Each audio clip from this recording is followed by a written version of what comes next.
देखिए बच्चों, हम पढ़ रहे थे 12th क्लास की इतिहास की पाठ्य पुस्तक का भाग 3, जिसमें मुख्यतः आधुनिक भारत का इतिहास है। और इसमें 13वां पार्ट जो राष्ट्रीय आंदोलन और गांधी जी के बारे में है वो हमने पूरा पढ़ लिया था। और पिछली कक्षा में हमने उसके प्रश्न उत्तर भी किए थे। 5 प्रश्न हमने हल कर लिए थे, समझ लिया था उनको। तो बाकी के प्रश्न इस कक्षा में अब हम हल करेंगे 5 से आगे के। तो देखिए शुरू करते हैं। अगला प्रश्न है 6ठा, असहयोग आंदोलन एक तरह का प्रतिरोध कैसे था। असहयोग आंदोलन याद है ना बच्चों, गांधी जी ने चलाया था कब?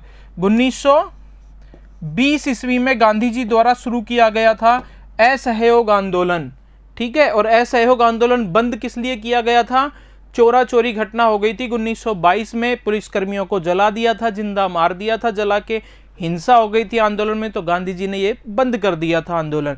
इसी आंदोलन के दौरान गांधी जी ने कहा था कि 1 वर्ष के भीतर स्वराज मिल जाएगा। तो ये जो असहयोग आंदोलन है इसी के बारे में बताना है कि एक प्रतिरोध का तरीका कैसे बन गया था। आपको याद है ना कि असहयोग आंदोलन से पहले एक कानून आया था रोलेट एक्ट, और उसके विरुद्ध गांधी जी ने एक सत्याग्रह किया था, रोलेट सत्याग्रह। तो वही सारी चीजें हमें इसमें बतानी है कि प्रतिरोध का एक तरीका कैसे था असहयोग। तो देखिए, असहयोग आंदोलन एक तरह का प्रतिरोध निम्नलिखित कारणों से था, और वो कारण हमें अब यहाँ समझने हैं। असहयोग आंदोलन ब्रिटिश सरकार द्वारा थोपे गए रोलेट एक्ट जैसे काले कानून को वापस लिए जाने के लिए जन आक्रोश का प्रतिरोध की अभिव्यक्ति का लोकप्रिय माध्यम था। तो किस कानून के विरुद्ध एक गुस्सा लोग व्यक्त कर रहे थे इस आंदोलन में? तो वो कानून कौन सा था? रोलेट एक्ट कानून को वापस लिए जाने के लिए जन आक्रोश तथा या प्रतिरोध की अभिव्यक्ति का लोकप्रिय माध्यम क्या बन गया? मतलब गुस्सा किस कानून को लेकर था लोगों के मन में? रोलेट एक्ट कानून को लेकर। और उस गुस्से को दिखाने के लिए किस आंदोलन में वो शामिल हो गए? असहयोग आंदोलन में। तो हो गया ना असहयोग आंदोलन एक प्रतिरोध का तरीका, कानून को वापस लिए जाने के लिए विरोध कर रहे हैं, प्रतिरोध कर रहे हैं। अगला है, असहयोग आंदोलन इसलिए भी प्रतिशोध आंदोलन था क्योंकि राष्ट्रीय नेता जलियांवाला बाग हत्याकांड के दोषी अंग्रेज अधिकारियों को दंड दिलवाना चाहते थे। याद है ना, जलियांवाला हत्याकांड कब हुआ था? पंजाब के अमृतसर में 13 अप्रैल 1919 को। 13 अप्रैल 1919 को एक जलियांवाला बाग हत्याकांड, एक अंग्रेज अधिकारी जनरल डायर ने, जो भारतीय लोग इकट्ठा हुए थे, निर्दोष थे, शांतिपूर्ण तरीके से सभा कर रहे थे, जलियांवाला बाग स्थान जो अमृतसर में है वहां पर, और उन पर गोलियां चला दी थी अंग्रेजों ने। तो उन अधिकारियों को जिन्होंने गोली चलाने के आदेश दिए उनको सरकार के द्वारा दंड नहीं दिया गया था। तो लोग इसलिए भी गुस्से में थे और दंड दिलवाने की मांग कर रहे थे, और साथ में वो कौन से आंदोलन में शामिल हो गए? असहयोग आंदोलन में। तो ये एक विरोध का तरीका था, प्रतिशोध का तरीका था असहयोग आंदोलन कि उन दोषियों को सजा दो। और पहला क्या पढ़ा? रोलेट एक्ट कानून वापस लो। तो ये विरोध है, प्रतिशोध का एक तरीका बन गया। अगला, असहयोग आंदोलन इसलिए भी प्रतिशोधात्मक था क्योंकि यह खिलाफत आंदोलन और सहयोग करके देश के 2 प्रमुख धार्मिक समुदायों हिंदुओं और मुसलमानों को मिलाकर औपनिवेशिक शासन के प्रति जनता के असहयोग की अभिव्यक्ति करने का माध्यम है। आपको पता है ना कि खिलाफत आंदोलन जो है ये भी कब चला था? 1919 में ही। और ये मुसलमानों ने अंग्रेजों के खिलाफ चलाया था। जो टर्की या तुर्की के खलीफा थे उनका अपमान किया जा रहा था, इसलिए भारतीय मुसलमान उनके खिलाफ हो गए थे। गांधी जी को लगता था कि जो भारतीय मुसलमान है वो भी अंग्रेजों के खिलाफ आंदोलन चला रहे हैं, खिलाफत आंदोलन, और हम लोग भी कांग्रेस या बाकी जो भारतीय हैं वो भी असहयोग आंदोलन चला रहे हैं। तो क्यों ना हिंदू और मुसलमान मिल जाएं, असहयोग और खिलाफत आंदोलन को आपस में मिला दिया जाए और मिलकर इस औपनिवेशिक शासन का प्रतिरोध किया जाए। तो ये भी प्रतिरोध का एक तरीका बन गया था कि खिलाफत वाले इसमें शामिल हो गए थे। अगला, क्योंकि इसके द्वारा सरकारी नौकरियों, लोगों ने नौकरियां छोड़ दी थी, उपाधियां लौटा दी थी, अवैतनिक पदों से इस्तीफा दे दिया था, वकीलों ने सरकारी अदालतों का बहिष्कार किया था, सरकारी संस्थानों आदि का बहिष्कार किया गया। तो प्रतिरोध का तरीका है ना, हर चीज जिसमें औपनिवेशिक शासन के कुछ अंश हैं उन सब का विरोध किया जा रहा है, हर सरकारी चीज का विरोध किया जा रहा है। आगे देखते हैं, क्योंकि विदेशी वस्तुओं का बहिष्कार करके सरकार द्वारा आयोजित चुनावों में भाग न लेकर और सरकारी करों का भुगतान न करके तथा सरकारी कानूनों की शांतिपूर्ण ढंग से अवहेलना करके ब्रिटिश शासन के प्रति अपना विरोध प्रकट करना चाहते हैं। तो देखिए क्या क्या है, विदेशी वस्तुओं का बहिष्कार कर रहे हैं, तो जाहिर सी बात है कि ये विरोध का एक तरीका बन गया, प्रतिरोध का एक तरीका बन गया औपनिवेशिक शासन के खिलाफ असहयोग आंदोलन। सरकार द्वारा आयोजित चुनाव में भाग नहीं ले रहे हैं लोग, खड़े नहीं हो रहे चुनाव में जाके या वोट नहीं डाल रहे जिनको मताधिकार मिला हुआ था, सरकारी करों का भुगतान नहीं कर रहे थे, सरकारी कानूनों का शांतिपूर्ण ढंग से अवहेलना कर रहे थे। तो ये सब प्रतिरोध का एक तरीका था। आगे, असहयोग आंदोलन का प्रतिरोध देश के ग्रामीण क्षेत्रों में भी दिखाई दिया। तो ग्रामीण क्षेत्र में भी लोग जागरूक हो गए थे और गांधी जी के साथ असहयोग आंदोलन में शामिल हो गए थे। उनके कुछ अपने तरीके थे असहयोग करने के, वो कैसे प्रतिरोध कर रहे थे अंग्रेजी शासन का, अंग्रेजों का। देखिए, ग्रामीण लोगों की बात करेंगे, देहात में कैसे हो रहा था असहयोग आंदोलन, वो बात करेंगे। आंध्र प्रदेश की पहाड़ी जनजातियों ने वन्य कानूनों की अवहेलना की। हमने पढ़ा था अध्याय के दौरान कि जो आदिवासी लोग थे, जो गांवों में देहाती लोग थे, वो जंगलों से बहुत सारी चीजें प्राप्त करते थे, लेकिन अंग्रेजों ने वन कानून बनाकर उनका वनों में जाना ही बंद कर दिया। इसलिए उन कानूनों की अवहेलना की कि हम वन में जाएंगे, कानूनों का उल्लंघन करेंगे। तो इस तरह से उन्होंने अपना प्रतिरोध जताया अंग्रेजी शासन के खिलाफ। अवध के किसानों ने कर चुकाने से मना कर दिया। ये इनका प्रतिरोध का तरीका था कि हम अंग्रेजी शासन को कर ही नहीं देंगे। आगे है कुमायूं। कुमायूं मतलब हिमाचल में जो पहाड़ी क्षेत्र है, वहाँ शिमला वगैरह में जो अंग्रेज अधिकारी होते थे वो बहुत सारा सामान लेके जाते थे, तो पहाड़ों पर सामान चढ़ाने के लिए वहाँ के किसानों की मदद लेते थे। किसान उनका सामान पहाड़ों पे चढ़ा के आते थे, छोड़ के आते थे, बदले में पैसे मिलते थे।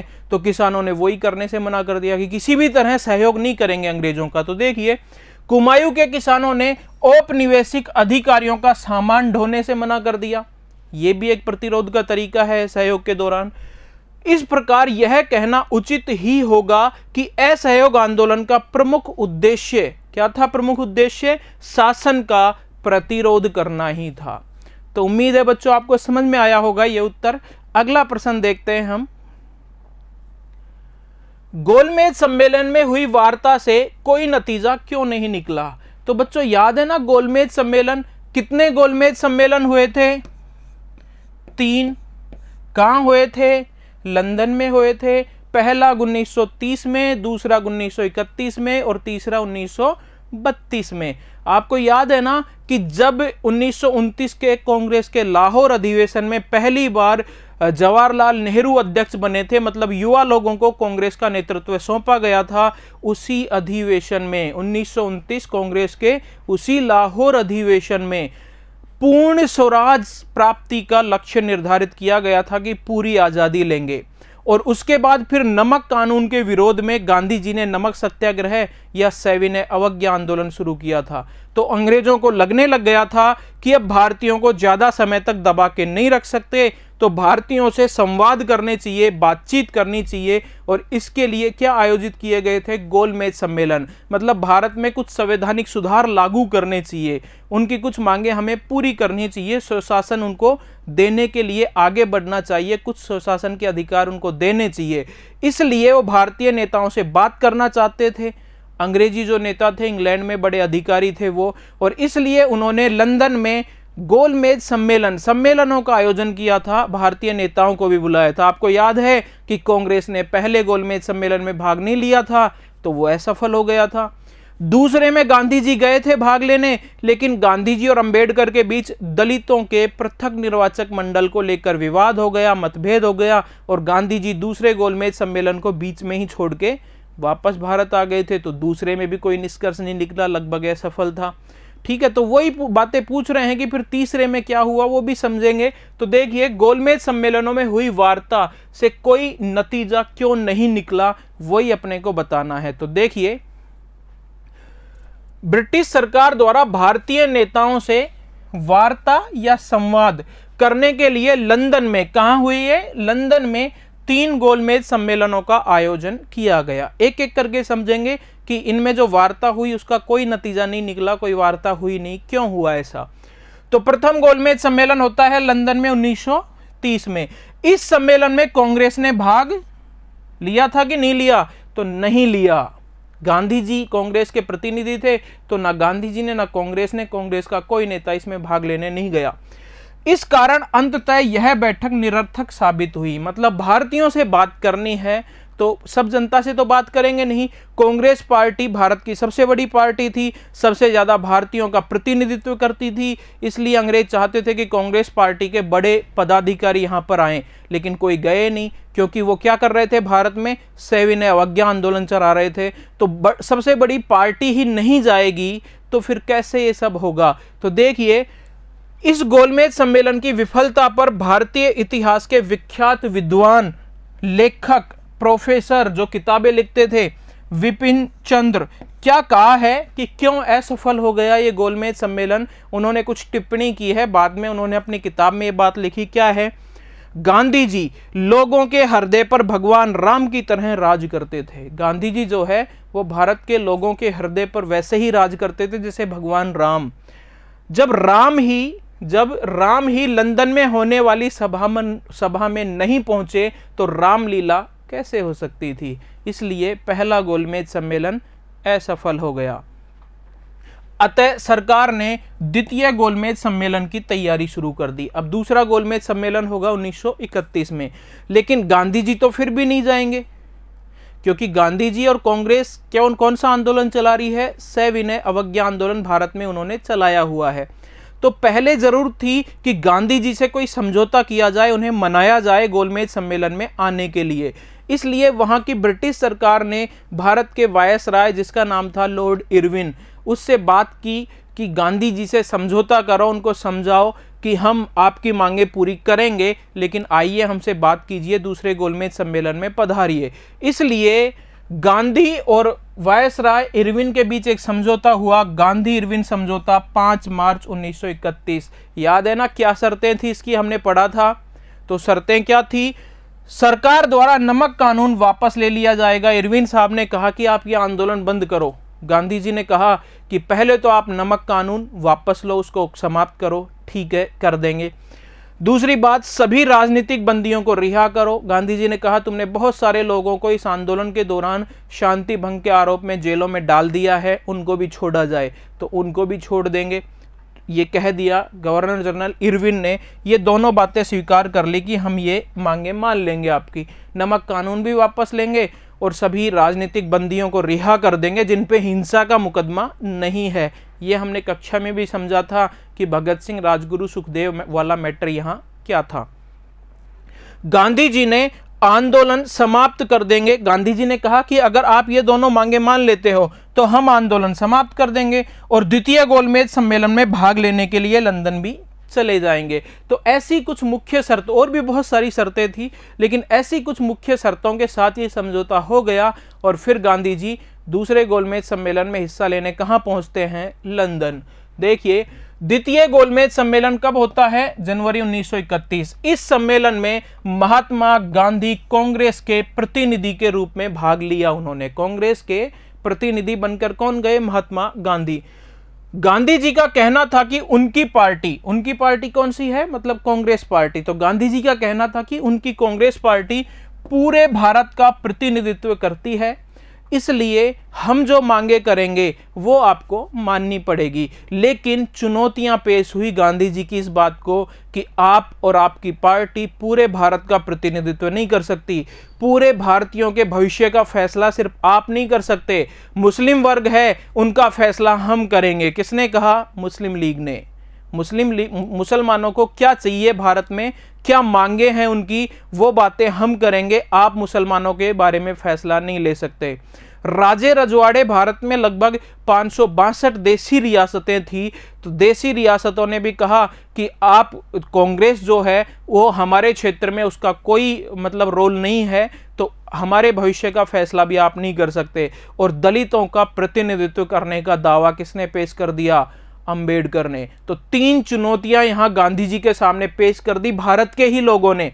पहली, मुस्लिम लीग अल्पसंख्यकों के प्रतिनिधित्व का दावा किया कि अल्पसंख्यकों के प्रतिनिधित्व हम हैं, आप नहीं बात कर सकते।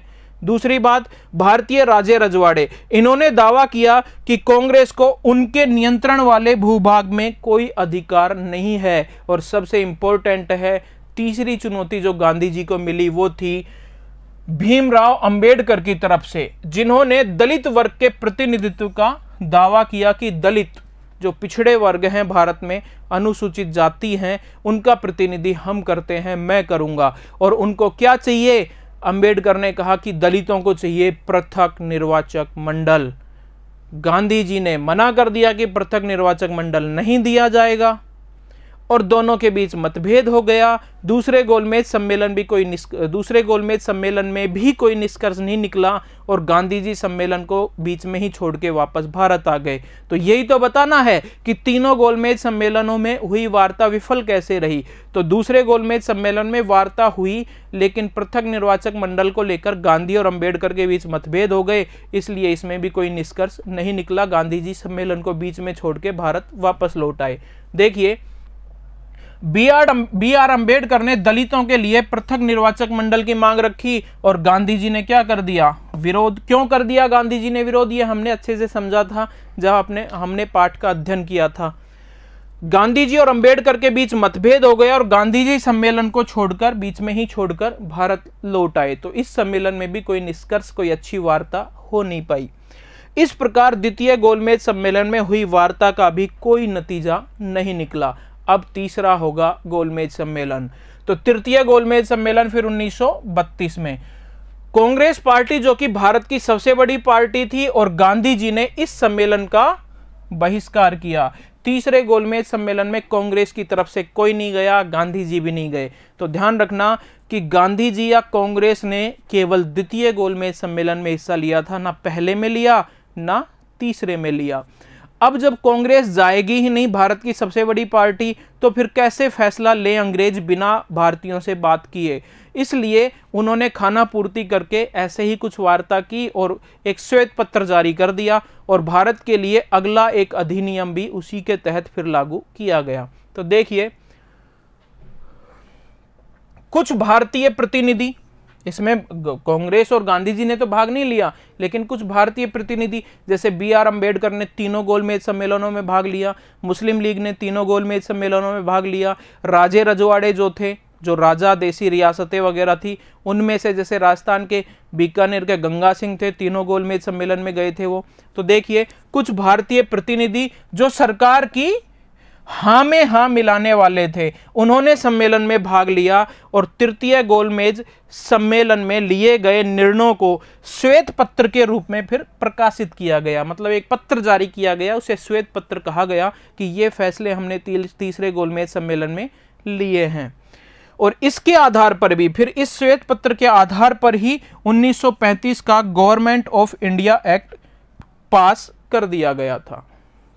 देखिए बच्चों, अगला प्रश्न, महात्मा गांधी ने राष्ट्रीय आंदोलन के स्वरूप को किस तरह बदल दिया? और बताना है कि गांधी जी के आने से पहले राष्ट्रीय आंदोलन कैसा था और जब गांधी जी की एंट्री होती है उसके बाद राष्ट्रीय आंदोलन कैसा हो गया था। तो हमने कक्षा में समझा था ना कि गांधी जी के आने से पहले जो राष्ट्रीय आंदोलन हो रहे थे उनमें जनसाधारण, गरीब भारतीयों, किसान मजदूरों की भूमिका बहुत कम होती थी। वे आंदोलनों में हिस्सा नहीं लेते थे, वो नहीं जानते थे कि स्वराज क्या होता है।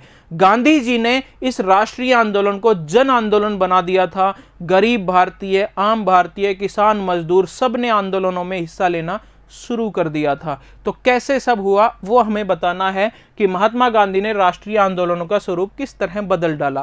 पहले कुछ चीजें समझते हैं। देखिए, जो भारतीय राष्ट्रीय आंदोलन है, जो आजादी की लड़ाई है, इसको 3 चरणों में बांटा गया है। ठीक है, ये शुरू होता है कांग्रेस की स्थापना से। भारतीय राष्ट्रीय कांग्रेस की स्थापना हुई थी 1885 में। तो 1885 से 1905 का जो चरण रहा, ये 20 साल जो रहा, इसको कहते हैं उदारवादी युग।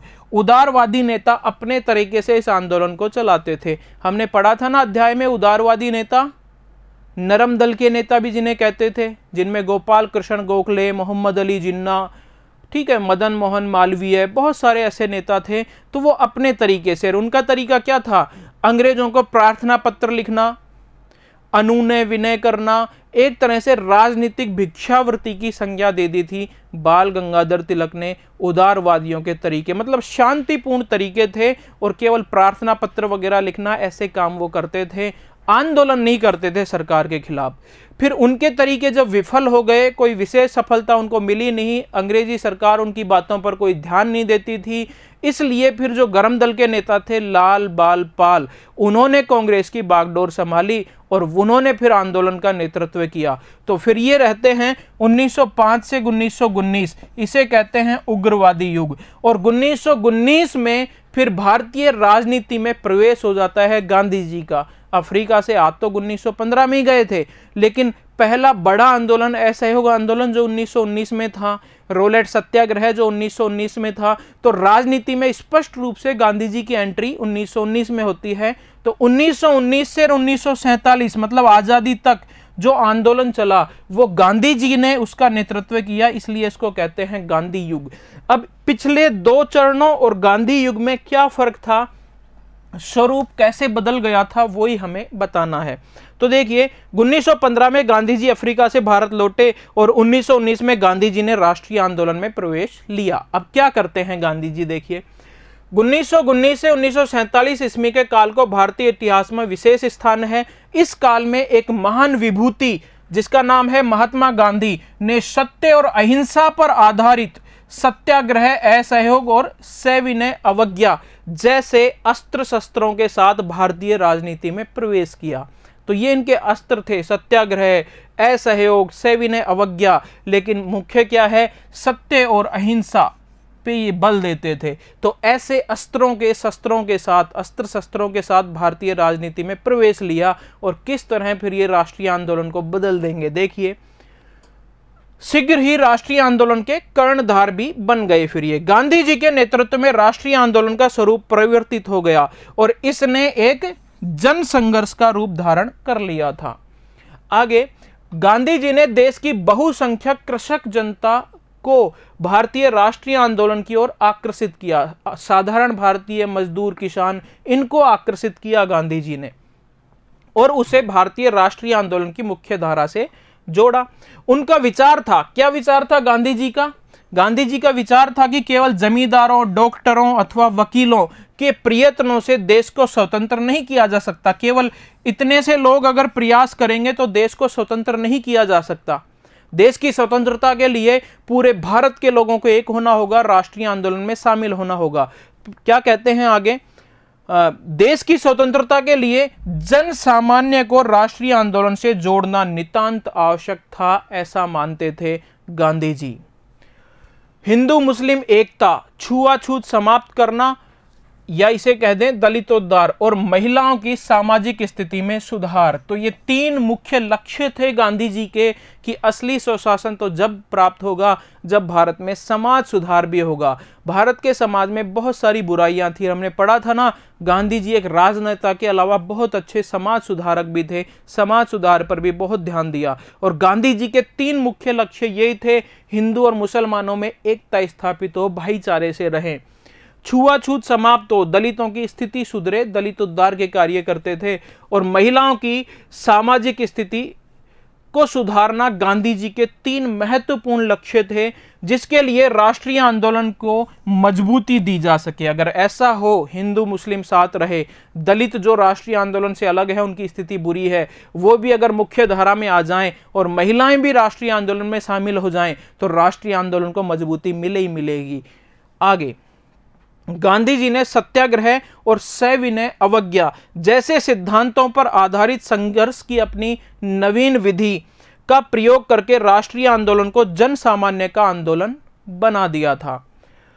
गांधी जी मातृभाषा में बात करते थे, हमने पढ़ा था ना, मातृभाषा में बात करते थे, साधारण कपड़े पहनते थे, लोगों के बीच बैठते थे, बात करते थे, तो आम जनता के बीच बहुत प्रसिद्ध हो गए और वो आम लोग फिर गांधी जी को जन नेता स्वीकार करके गांधी जी के आंदोलनों में भाग लेने लगे थे।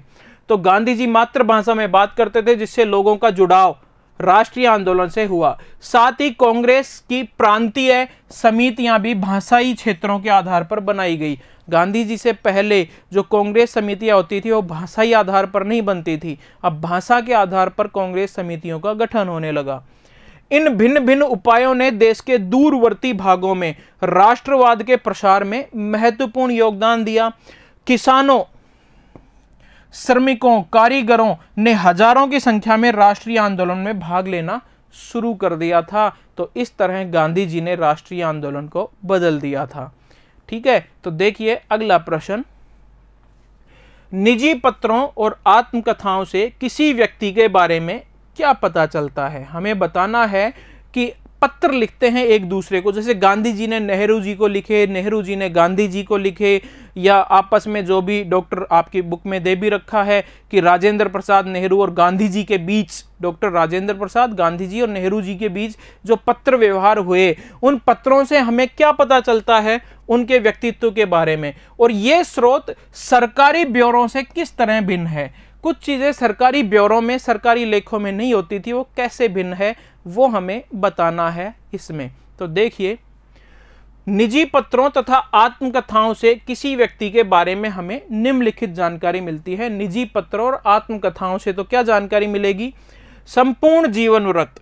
आत्मकथाओं या पत्रों से संबंधित व्यक्ति के संपूर्ण जीवन काल, जन्म स्थान, उसकी पारिवारिक पृष्ठभूमि, शिक्षा, व्यवसाय, रुचियां, कठिनाइयों तथा जीवन में आए उतार चढ़ाव का पता लगता है। अगर आत्मकथा कोई लिख रहा है, जैसे गांधी जी ने अपनी आत्मकथा लिखी थी सत्य के साथ मेरे प्रयोग, तो ध्यान रखना गांधी जी की आत्मकथा का क्या नाम था? आत्मकथा मतलब अपने जीवन के ऊपर खुद ही कुछ लिखना, एक किताब लिखना, और वो गांधी जी ने लिखी थी सत्य के साथ मेरे प्रयोग। अंग्रेजी में भी अनुवाद हुआ जिसका नाम है माई एक्सपेरिमेंट विद ट्रूथ। तो सत्य के साथ मेरे प्रयोग किसकी आत्मकथा है? गांधी जी की। तो उसमें गांधी जी अपने जीवन बचपन से लेके और जहां तक उन्होंने लिखा पूरा सब कुछ, उनके जीवन में क्या कठिनाई आई, कहाँ वो पैदा हुए, कैसे माँ बाप से मतलब सारी बातें उनकी होती थी, तो वो सारी चीजें मिलती हैं जीवन व्रत या आत्मकथा में। लेकिन सरकारी ब्यूरो में क्या ये सारी चीजें मिलेगी? नहीं। सरकारी ब्यूरो में तो ये मिलेगी कि गांधी जी ने आंदोलन चलाया, ऐसा हुआ वैसा हुआ। गांधी जी के बारे में हर जानकारी थोड़ी मिलेगी। आत्मकथा में व्यक्ति के बारे में सारी जानकारी मिल जाती है। कांग्रेस के आदर्श और प्राथमिकताएं, ये भी हमें पता चलता है। निजी पत्र जो होते थे, निजी पत्र, अभी हमने बात की कि गांधी जी, नेहरू और राजेंद्र प्रसाद के बीच जो पत्र व्यवहार हुआ, उससे हमें पता चलता है कि कांग्रेस का स्वरूप कैसे परिवर्तित हो रहा था। तो निजी पत्र जो राष्ट्रीय आंदोलन के समय डॉक्टर राजेंद्र प्रसाद द्वारा नेहरू जी को लिखे गए, या नेहरू जी ने गांधी जी को लिखे, अथवा गांधी जी ने नेहरू या अन्य नेताओं को लिखे, को समय समय पर लिखे, से कांग्रेस के आदर्श कैसे विकसित हुए, कांग्रेस के कार्यक्रम तथा प्राथमिकताएं क्या थी, इनका पता चलता है हमें उन पत्रों से। आगे बात करते हैं, विभिन्न नेताओं की चारित्रिक विशेषताओं या त्रुटियों की जानकारी भी हमें मिलती है उन पत्रों से। गांधी जी बताते थे, पत्र लिख के समझाते थे कि आपकी ये गलती है, इसको सुधारो, तो ये भी हमें पत्रों से ही पता चलता है। ये सभी पत्र व्यक्तिगत होते थे, लेकिन बाद में धीरे धीरे जैसे नेहरू जी ने गांधी जी से जितने भी पत्र व्यवहार हुए उन सबको बाद में सार्वजनिक कर दिया था, तो हमें ये सारी जानकारी मिलती है। निजी पत्रों के माध्यम से विभिन्न राष्ट्रीय नेताओं की चारित्रिक विशेषताओं अथवा त्रुटियों के बारे में भी जानकारी मिलती है। लेकिन सरकारी ब्यौरे और निजी पत्रों में अंतर क्या है? तो देखिए, सरकारी ब्यौरों से निजी पत्र और आत्मकथाएं बिल्कुल अलग है। सरकारी ब्यौरे तो वही लिखेंगे जो सरकार के ऊपर प्रभाव डाल रहा है कोई निर्णय, तो उसी का वर्णन होगा, बिल्कुल अलग होती है। सरकारी ब्यौरे प्राय गुप्त रूप से लिखे जाते हैं। ये लिखने वाले सरकार और लिखने वाले विवरणदाता या लेखों के पूर्वाग्रहों, नीतियों, दृष्टिकोणों आदि से प्रभावित होते हैं। दूसरी ओर प्राय निजी पत्र दो व्यक्तियों के बीच में आपसी संबंध, विचारों के आदान प्रदान और निजी स्तर से जुड़ी सूचनाएं देने के लिए होते हैं। किसी भी व्यक्ति की आत्मकथा उसकी ईमानदारी, निष्पक्षता और सच्चे विवरण उसका मूल्य निर्धारित करते हैं। आत्मकथा में तो सब कुछ उसके मूल्य भी लिखे होते हैं, जबकि सरकारी ब्यूरो में बहुत कम आंकड़े होते हैं और वो आंकड़े सरकार से प्रभावित होते हैं। सरकारी ब्यौरे जो लिखे जाते हैं वो सरकार की क्या सोच थी इस बारे में ही हमें जानकारी देते हैं। इस तरह सरकारी ब्यौरों से आत्मकथा तथा निजी पत्र बिल्कुल भिन्न होते हैं। उदाहरण के लिए गांधी जी ने अपनी आत्मकथा में अपनी बुराइयों को भी दर्शाया है और अच्छाइयों को भी दर्शाया है। ठीक है, तो क्या नाम था गांधी जी की आत्मकथा का? सत्य के साथ मेरे प्रयोग। ठीक है बच्चों, तो हमने ये 9 प्रश्न पूरे कर लिए हैं। जो पाठ्य पुस्तक के पीछे दिए हुए थे। अगली कक्षा में फिर मिलते हैं, अगला पाठ पढ़ेंगे। उम्मीद है आपको सारी कक्षा पसंद आई होगी। धन्यवाद।